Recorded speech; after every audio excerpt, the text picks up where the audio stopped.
बिस्मिल्लाहिर्रहमानिर्रहीम। अस्सलाम वालेकुम नाज़रीन, आप यूट्यूब चैनल देख रहे हैं। मैं इमरान खान हूँ। सबसे पहले जो सैलाब की तबाहकारियाँ हैं उनके बारे में अब सूरत हाल सामने आ रही है। कुछ बड़े अफसोसनाक हक़ाइक़ सामने आए हैं। एक ख़ानदान जहाँ पे शादी थी, उस ख़ानदान में 20 से ज़ायद लोग जाँ बहक हो गए। और अभी भी खैबर पख्तूनख्वा की हुकूमत ने लेटेस्ट एक स्टेटमेंट दिया है कि वो तमाम लोगों का नुकसान पूरा करेंगे, चाहे वो लाइफ स्टॉक का नुकसान हुआ, चाहे जो जानी नुकसान तो पूरा नहीं हो सकता, लेकिन जो माली नुकसान है, जो ज़मीनों का नुकसान है, जो फसलों का नुकसान है और जो लोगों के घरों का नुकसान है, ये सारे नुकसान पूरे किए जाएंगे। और अब तक की इतला के मुताबिक जो जाँ बहक होने वाले अफराद हैं उनकी तादाद 400 के लगभग मुख्तलिफ अंदाज़ों और तखमीनों में बताई जा रही है। कुछ लोग कह रहे हैं 300 के करीब है, लेकिन डिफरेंट जगह से डिफरेंट रिपोर्ट्स आ रही हैं, इसकी तस्दीक हो जाएगी। एक और नाज़रीन इंतहाई अफसोसनाक जो मनाजिर हमने देखे वो ये देखा कि जब पहाड़ों के ऊपर ये क्लाउड ब्रस्ट हुआ, जब बहुत तेज़ी से फ्लड का पानी आया, तो साथ वो लकड़ी बह कर आई जो पहाड़ों पर छुपा कर रखी हुई थी टिम्बर माफिया ने। बहुत सारे इलाकों में टिम्बर माफिया अपना काम करता रहता है, जंगल में लकड़ी काटता रहता है और ये माफिया की तरह काम करते हैं, ये महकमों के साथ मिलकर काम करते हैं। और जिस तरह से वो लकड़ी आई है कट कर, यानी कट के रखी हुई थी, वो लकड़ी साथ बहकर आई पानी के, तो ऐसा लगता था पूरा का पूरा जंगल काट कर रखा हुआ था जो नीचे आ गया। कई जगह पे ऐसे मनाजिर देखे गए हैं। ये अफसोसनाक मनाजिर हैं। अगर आप में से किसी ने एक इंडियन फिल्म आई थी लेटेस्ट, थोड़ा सा पहले उसके मनाजिर देखे हों, तो वो डैम के अंदर बहुत सारी लकड़ी छोड़ देते हैं। तो इस तरह का मंजर भी हमने एक जगह पे वहाँ दरिया में देखा जहाँ पानी इकट्ठा था।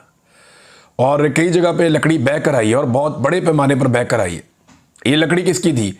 यानी अगर दरख्त होना तो वो लकड़ी कट के नहीं होती। अगर दरख्त है तो पूरे के पूरे दरख्त आते हैं, उनके साथ पत्ते भी होते हैं, उनके साथ जो है शाखें भी होती हैं। लेकिन ये जो लकड़ी है ये ऐसे जैसे काट काट के रखी गई है, आरे के साथ काट के रखी गई है। तो वो सारी की सारी जो लकड़ी है वो बहकर आ गई और ये टिम्बर माफिया ने काटी हुई है।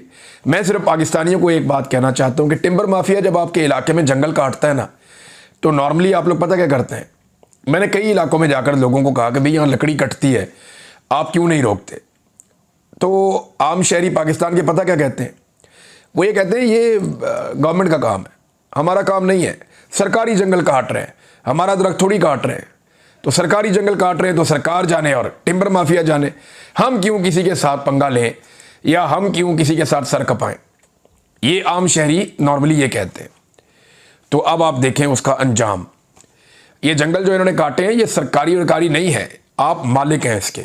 हर पाकिस्तानी मालिक है पाकिस्तान के जंगलों का। जितनी भी सरकार के पास ज़मीन है या जंगल हैं वो अवाम के हैं, अवाम उनकी मालिक है। वो आपका जंगल है जिसे टिम्बर माफिया काटता है और आप उस कटाई को रोकने के लिए सरकार को टैक्स देते हैं, जिसकी एवज वो आपको कुछ मुलाजिम देते हैं, सरकारी मुलाजिम, जिन्होंने उस कटाई को रोकना होता है। अगर वो अपना काम नहीं कर रहे तो क्या आप भी नहीं करेंगे? फ़र्ज़ करें आपने पैसा वैसा देकर अपने दरवाजे पे चौकीदार बैठा लिया और आपके घर के अंदर जो है वो चोर घुस आए हैं चौकीदार के साथ मिलकर, तो आप ये कहेंगे कि चौकीदार जाने और चोर जाने? या आप निकल कर, आपकी तादाद भी ज़्यादा है, आपकी ताकत भी ज़्यादा, आप चोर को रोकेंगे? आप ज़रूर रोकेंगे। यही आपके साथ हो रहा है कि जो सरकारी जंगल है उसकी कटाई जब होती है तो आप खामोश हो जाते हैं। इसको रोकें, ज़बरदस्ती रोकें, ताकत से रोकें, इनको मना करें और इनको वहाँ से हटवाएं। ये जो टिम्बर माफिया है, देखिए जंगल आप लगा तो रहे नहीं, जो हैं वो आप कटवाते जा रहे हैं और टिम्बर माफिया पैसा कमा रहा है। हुकूमतों की इस तरफ तवज्जो नहीं है। इमरान खान वाहिद आदमी है जिसने इसके ऊपर तवज्जो दी थी, उसके बाद से आज तक किसी ने क्लाइमेट चेंज के ऊपर काम ही नहीं किया। लिहाजा ये जो लकड़ी कट के आ रही है ये आपकी अपनी मलकियत है, आपकी अपनी ज़मीन के ऊपर लगी हुई है, ये सरकारी जंगल है, आप इसके मालिक हैं। तो टिम्बर माफिया को लकड़ियों की कटाई से रोकें, उन्हें मना करें। ये ऊपर लकड़ी जमा करते रहते हैं और उसके बाद मुख्तलिफ़ तरीक़ों से अंधेरे में, मुख्तलिफ़ दिनों के हिसाब से, मुख्तलिफ़ तरीक़ों से लकड़ी निकाल निकाल के मार्केट में पहुंचाते हैं। तो ये अफसोसनाक सिलसिला बंद होना चाहिए। नाज़रीन, सुहेल वड़ाइस साहब ने एक कॉलम भी लिख दिया और इमरान खान साहब से कहा जी आप माफ़ी मांग लें। जो उन्होंने कहा था ये देखें आप। यानी मुझे हैरत होती है कि ये जर्नलिस्ट हैं, ये कैसी बातें कर रहे हैं। यानी इमरान खान को कह रहे हैं कि आप माफ़ी मांगें और आपको माफ़ी मांगनी चाहिए, उनको ये मशवरे भी दे रहे हैं कि कौम जो है ना वो एक और जुल्फ़िकार अली भुट्टो की मुतहम्मिल नहीं हो सकती। सुहेल वड़ैच कहते हैं कि कैदी जी, जान है तो जहान है। पाकिस्तान भुट्टो जैसा सानिया दोबारा नहीं देखना चाहता। अब ये एक धमकी है, ये एक धमकी है जो आसिम मुनीर से मुलाकात के बाद सुहेल वड़ैच के जरिए से लगाई गई है। इससे पहले भी कुछ टाउट्स इस्तेमाल किए जाते रहे मिलिट्री एस्टेब्लिशमेंट की जानिब से, जो धमकियां लगाने का काम करते थे। अब उन्होंने एक बेहतर टाउट हायर किया है जिसके जरिए वो धमकी लगवा रहे हैं। इमरान खान खुद कह चुके हैं और बार बार कह चुके हैं वो जेल में मरने को तरजीह देंगे किसी भी डील पर। मैं आसिम मुनीर के सामने नहीं झुकूंगा, मैं इस शख्स के सामने सर नहीं झुकाऊंगा, ये इमरान खान साहब बार बार कह चुके हैं। अब सुहेल वड़ैच साहब उन्हें धमकी लगा रहे हैं कि भुट्टो वाला हाल कर देंगे, यानी आपको कत्ल कर देंगे। अगर आपने जान बचानी है तो जान है तो जहान है। और उन्होंने कहा कि हम सानिया दोबारा नहीं देखना चाहते, ना ही आपके करोड़ों हामियों को मायूसी बेबसी में धकेलना चाहते हैं। माफ़ी तलाफी से काम मुमकिन है तो ये फ़ौरन करके जेल से बाहर निकलना ही अमलियत पसंदी है।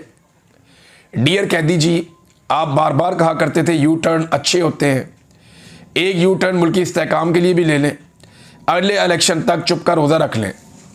देखिए, इमरान खान ने यू टर्न लिया IMF के पास जाने के मामले में, एक दो और मामलात में भी लिए, लेकिन वो जो यू टर्न इमरान खान साहब ने लिए वो उन्होंने कौम के लिए लिए थे उस वक्त और अपने मौक़िफ़ से पीछे हटे थे।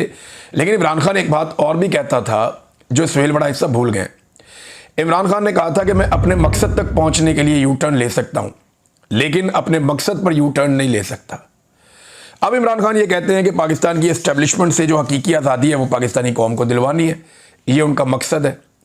इस तक पहुंचने के लिए तो वो यू टर्न ले सकते हैं, लेकिन इस मकसद से क्या वो यू टर्न ले सकते हैं? होगा क्या अगर इमरान खान साहब माफ़ी मांग लेते हैं? देखें, ये नवाज शरीफ की ख्वाहिश है। नवाज शरीफ को इस बात का पता है, उसकी बेटी को भी पता है कि अब वो इमरान खान जितने मकबूल कभी नहीं हो सकते, ना कभी माजी में रहें, ना आइंदा कभी हो सकते हैं। तो उन्हें एक बात का आइडिया है कि हम तो वहाँ नहीं पहुँच सकते, उसको नीचे खींचो। इमरान खान से कोई ना कोई माफ़ी मुफ़ी मंगवाओ, कोई एक आधा कागज़ का टुकड़ा हमारे पास हो, इसको लेकर हम दुनिया को बताएं जनाब हम भी वैसे इतने बुरे हैं और इमरान खान भी वैसे ही है। अगर हम बुज़दिल हैं तो इमरान खान भी दिलेर नहीं है।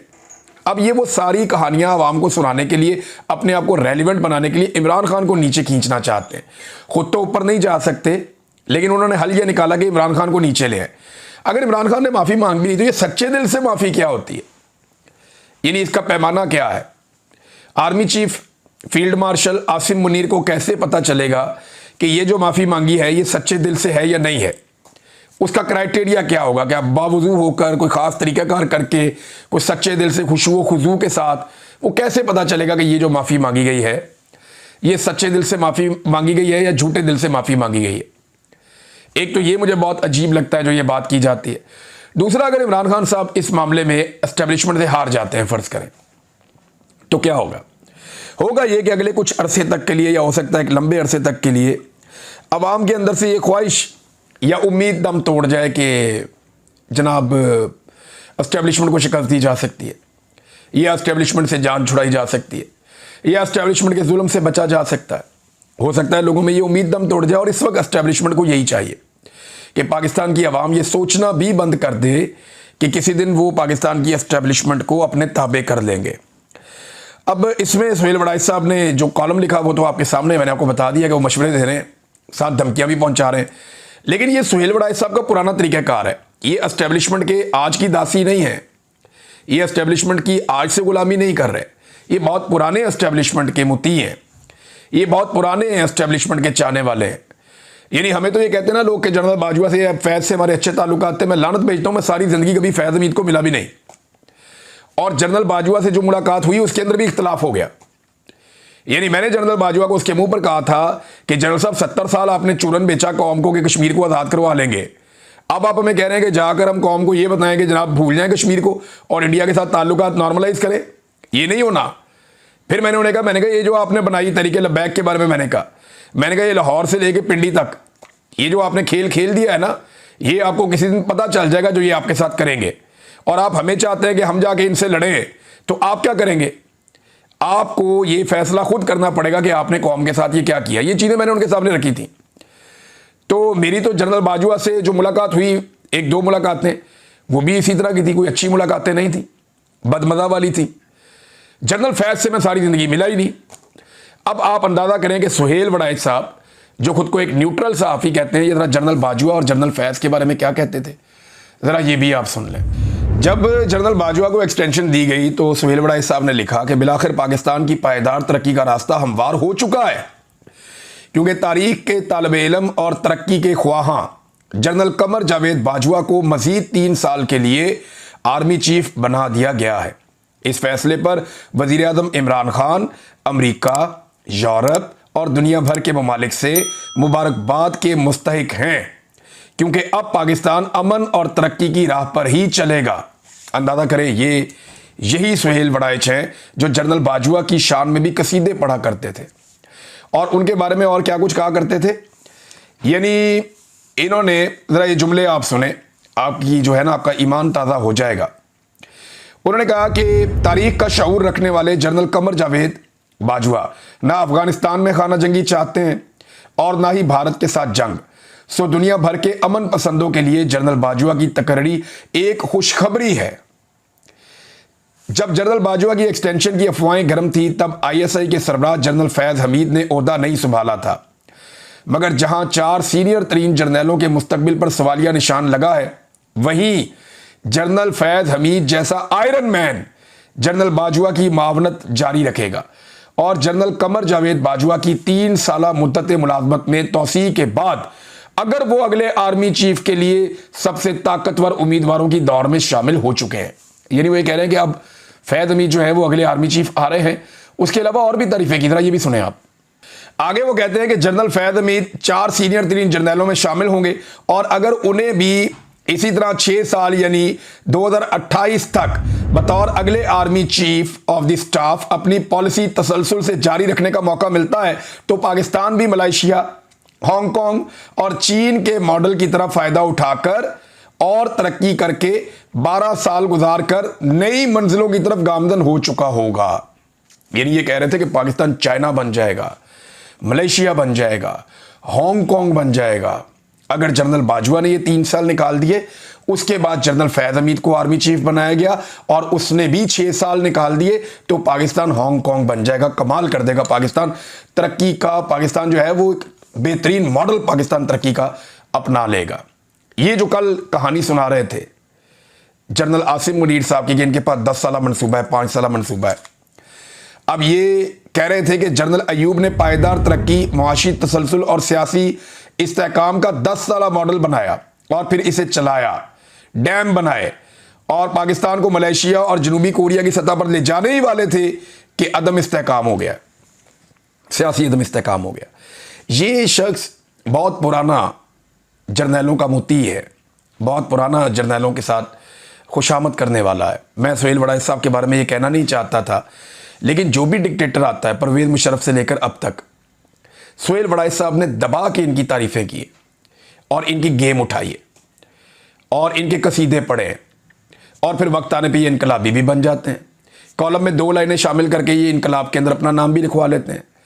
इस आदमी ने सबसे ज़्यादा पूरी दुनिया का ट्रैवल किया है अपने सहाफ़ी होने का फ़ायदा उठाकर। बहुत ट्रैवल किया है दुनिया का, मौजा ही मौजा। कभी एक छोटी सी कुर्बानी भी इन्होंने नहीं दी, कभी भी। जमहूरियत की खातिर हो जाए, सहाफ़त की खातिर हो जाए, इंसानियत की खातिर हो जाए, तो इन्होंने अपनी मौज मस्ती में ज़िंदगी गुजारी है और इन्हें यह लगता है कि मौज मस्ती ही ज़िंदगी है। यानी इमरान खान जो कुर्बानी दे रहा है उन्हें लगता है कि तो बेवकूफ़ी है। हर वो आदमी जो सुहेल वड़ाइच जैसी ज़िंदगी गुजारेगा, हर उस आदमी को इमरान खान जैसी ज़िंदगी गुजारने वाला आदमी बेवकूफ़ और पागल ही लगेगा। वो ये कहेगा कि यार कुर्बानी देने की क्या ज़रूरत है, लाइफ एंजॉय करो, जाओ वर्ल्ड टूर करो, फलां जगह पे जाओ, लोग टिकट देंगे, आप यहाँ जाओ, आप वहाँ जाओ, आप ये एंजॉय करो, तो मजे करो आप दुनिया भर की। और क्या ज़रूरत है कुर्बानी देने की, क्या ज़रूरत है मार खाने की, क्या ज़रूरत है टक्कर लेने की। लेकिन ये लोग तारीख़ में अपना नाम नहीं लिख पाते। आज सुहेल वड़ाइच साहब को लोग इसलिए जानते हैं कि वो इमरान खान का तस्करा कर रहे हैं। सुहेल वड़ाइच लिख दे कुछ और कॉलम, कोई पूछेगा भी नहीं, कोई बात भी नहीं करेगा। तो इनको अपने आप को रेलिवेंट रखने के लिए भी उन्हीं लोगों का नाम इस्तेमाल करना पड़ता है जिन लोगों को ये अपने से बेवकूफ़ समझते हैं। इमरान खान तारीख लिख रहा है और सुहेल वड़ाइच साहब सिर्फ इमरान खान का नाम इस्तेमाल करके कॉलम लिख रहे हैं। जो सवालात आर्मी चीफ से पूछने चाहिए थे वो तो पूछे नहीं। पूछना चाहिए था कि आपने 2024 के इंतखाबात में धांधली क्यों करवाई, पूछना चाहिए था कि आपने जाली फॉर्म 47 जारी क्यों करवाए। पूछना चाहिए था कि आपने पाकिस्तान तहरीक इंसाफ का इंतखाबी निशान क्यों छीना। पूछना चाहिए था कि तहरीक इंसाफ के लोगों को, शायरों को, सहाफ़ियों को, बाकी लोगों को जबरी तौर पे लापता क्यों किया। पूछना चाहिए था कि MNAs को अगवा क्यों किया गया। पूछना चाहिए था कि पार्लियामेंट के ऊपर अटैक क्यों किया गया। यानी वो जो सारी चीज़ें पूछी जानी चाहिए थी आर्मी चीफ से कि जनाब इनका जवाब दें जो आपके ऊपर इल्ज़ामात हैं, बजाय वो पूछने के उनके बिहाफ पे आकर धमकियां लगा रहे हैं और बता रहे हैं। अब उल्टा काम हो गया। हुआ ये है कि सुहेल बड़ाई से जो कॉलम लिखवाया गया उसने इमरान खान साहब को एक क्लीन चिट दी है। यानी वो कॉलम ये बता रहा है कि इमरान खान ने कोई जुर्म नहीं किया। वो कॉलम ये बता रहा है कि इमरान खान के ऊपर कोई केस सही नहीं है, सारे केसेस इमरान खान के ऊपर जाली है, 2 नंबर केसेस बने हुए हैं। और ये सिर्फ पाकिस्तान की मिलिट्री एस्टेब्लिशमेंट की ख्वाहिश को पूरा करते हुए या उनके गुस्से को मद्देनजर रखते हुए इमरान खान साहब को ज़बरदस्ती जेल में रखा गया है। और सिर्फ एक माफी या एक सरेंडर इमरान खान साहब को इन सारी तकालीफ से बाहर निकाल सकता है। तो सुहेल बड़ाई साहब का शुक्रिया कि नादानी में उन्होंने कुछ भी किया, कम से कम वो ये गवाही तो लेकर आए आर्मी चीफ से कि इमरान खान किसी कानून की वजह से जेल में नहीं है, इमरान खान किसी इंसाफ की वजह से जेल में नहीं है, इमरान खान सिर्फ और सिर्फ अपने मौक़िफ़ पर डट जाने की वजह से जेल में है। नाज़रीन, असद उमर साहब ने एक बड़ा इंटरेस्टिंग स्टेटमेंट दिया है। इस मौके पर वो स्टेटमेंट सुनाना बड़ा ज़रूरी है। उन्होंने कहा कि आज के दिन 37 साल पहले जनरल ज़ियाउल हक वफात हुए। इनसे 2.5 महीने पहले उन्होंने, यानी उनकी फौत होने से जनरल ज़ियाउल हक, आपको पता है कि आम की पेटियों में बम और फिर जनरल साहब का तैयारा तबाह हो गया, जनरल साहब शहीद हो गए। अब जनरल ज़ियाउल हक के बारे में वो कहते हैं जी आज के दिन उनकी वफात हुई थी, लेकिन इस दिन से 2.5 महीने पहले उन्होंने पार्लियामेंट तहलील की, जुनेजो को बरतरफ किया। तज्जिया निगारों का कहना था कि जनरल साहब मुकम्मल कंट्रोल रखते हैं और सालों निज़ाम ऐसे ही चलता रहेगा, लेकिन अल्लाह को कुछ और मंजूर था और होता वही है जो अल्लाह चाहता है। ये असद उमर साहब ने कहा। तो वो कहते हैं ना, साबान 100 बरस का और पल की खबर नहीं। तो प्लान तो बड़े लंबे जनरल ज़ियाउल हक के पास भी थे, जनरल मुशर्रफ के पास भी थे, जनरल याया के पास भी थे, लेकिन उनके प्लान कहाँ पे गए, उनके मंसूबे किधर गए, धड़े के धड़े रह गए। जब वक्त आता है ना, जब अल्लाह ताला की लाठी है वो बड़ी बेआवाज़ है, तो फिर आदमी कुछ भी सोचता रहे, होता वही है जो मेरा रब चाहता है। नाज़रीन, ज़रा ये एक और स्कैंडल देखें कि पाकिस्तान ने जो चीनी बाहर से इंपोर्ट करने का फैसला किया है, ये 2 लाख मैट्रिक टन शुगर है। इसको इंपोर्ट करने के लिए जिन कंपनियों ने सबसे कम कीमत ऑफर की थी उन्हें ये टेंडर नहीं दिया गया हुकूमत पाकिस्तान की जानिब से, बल्कि टेंडर उन्हें दिया गया जिन्होंने महंगी चीनी मंगाने के लिए कहा था। और बहाना क्या बनाया गया, मिसाल के तौर पे एक कंपनी है जो लंदन की है, उसने $539 फी मैट्रिक टन का ऑफर दिया था कि हम इस तरह आपको चीनी मंगवा कर दे देते हैं, लेकिन इनकी जो है ना टेक्निकल वजह बना के इनको डॉक्यूमेंटेशन की बुनियाद पे फारिग कर दिया गया। फिर एक जर्मनी की कंपनी थी जिसने $555 फी मैट्रिक टन कहा था, उसको भी जनाब फारिग कर दिया गया। और फिर जो बिड मंजूर की गई उन कंपनियों को ये ठेका दिया गया जिन्होंने $580.75 फी मैट्रिक टन और दूसरी ने $586 फी मैट्रिक टन के हिसाब से, यानी एक स्विस कंपनी है और एक दुबई की कंपनी है, इनको ठेका दे दिया गया। यानी जो पाकिस्तान को सस्ती चीनी मंगा कर दे रहा है उसको ठेका नहीं दिया जा रहा, उसको रद्द किया जा रहा है, और जो पाकिस्तान को महंगी चीनी मंगा कर दे रहा है उसको ठेका दिया जा रहा है, उसको रद्द नहीं किया जा रहा। हर चीज़ में ये कौम को चूना लगाते हैं, हर चीज़ में ये कौम को बेवकूफ़ बनाते हैं, हर चीज़ में ये कौम को लूटते हैं, कौम का खून निचोड़ते हैं, और यहाँ पे भी वो यही कर रहे हैं। तो इससे होगा क्या, चीनी मजीद महंगी होगी और आप बैठकर तमाशा देखेंगे। नाज़रीन, जाते जाते एक खबर मैं आपको बताता हूँ, बल्कि 2 खबरें हैं। एक ये है कि पाकिस्तान में जो economic policy and business development think tank है, उन्होंने पाकिस्तान के टॉप 40 जो टॉप 40 बिजनेस ग्रुप हैं उनकी तफसीलात जारी की हैं। उनमें पाकिस्तान को नंबर 1 बिजनेस ग्रुप है, सिर्फ मैं आपको उतना बताना चाहूँगा, वो है फौजी फाउंडेशन। कोई मुकाबला नहीं दूर दूर तक। फौजी फाउंडेशन पाकिस्तान का नंबर 1 सबसे अमीर बिजनेस ग्रुप है, लगभग $6 अरब की वर्थ के साथ। अंदाजा करें आप, पाकिस्तान $1 अरब के लिए तरस रहा है, लेकिन फौजी फाउंडेशन सबसे अमीर, सबसे तगड़ा, कोई मुकाबला नहीं दूर दूर तक, और उसकी वजह आप अच्छी तरह जानते हैं। दूसरी खबर ये बताता हूं कि पंजाब में नाज़रीन 21,000 स्कूल, ये वो स्कूल हैं जो सरकारी स्कूल थे, इन्हें आउटसोर्स कर दिया गया है, यानी अब ये सरकार की तहवील में नहीं रहेंगे। 21,000 स्कूल पंजाब में फारिग कर दिए गए। 21,000, ये छोटा फिगर नहीं है। और इसमें 43,624 उस्तादा की असामियाँ ख़त्म कर दी गई, यानी लगभग 45,000 जो पढ़ाने वाले टीचर्स हैं वो भी फारिग कर दिए इन्होंने। ये पंजाब के अंदर तरक्की हो रही है और पंजाब की वज़ीर आला जापान के अंदर चुपती फिर रही हैं कि किसी तरह किसी को पता ना चले कि मैंने किस हॉल के अंदर जाकर तकरीर करनी है, ताकि वहाँ पे अवाम ना पहुँच जाए या ओवरसीज़ पाकिस्तानी ना पहुँच जाए। अगले वीडियो में तफसीलात बताता हूँ। अब तक के लिए इतनी, अपना ख्याल रखिएगा, अपने चैनल का भी। अल्लाह हाफ़िज़।